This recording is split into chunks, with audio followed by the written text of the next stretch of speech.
Mega love shoutout to everyone. Shoutout po to all my followers, non-followers, to all my supporters, to all my senders. And sa lahat mga sumusuporta sa aking page, thank you so much po. Lalo na sa mga tumatambay po lagi sa aking page. Ngayon po, mag-umpisa na po tayong magluto ng isang masarap na adobong paa ng manok na iluluto sa pressure cooker. Let's get started! Ito natin luya, bawang, at sibuyas. Ito, lagyan natin yung paa ng manok.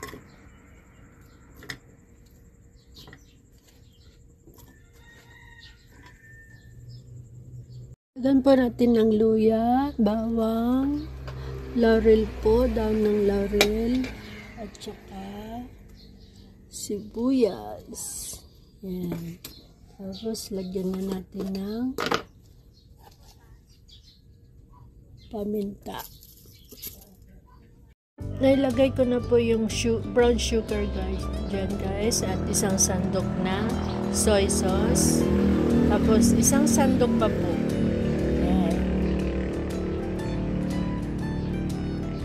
And then, lagyan po natin ng magic sarap po, isang pack lang po para sumarap ang ating adobong paa ng manok na niluto sa pressure cooker.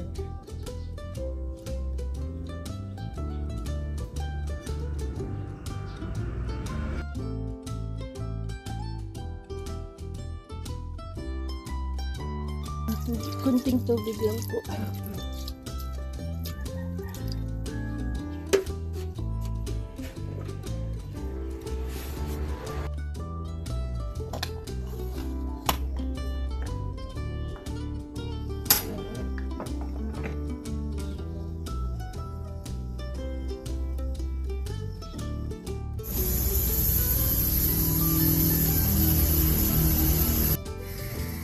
Tanda po natin. Wow! Ito siya guys. Sarap guys. Yummy, yummy. Very soft. Boil natin saglit guys. Sarap guys.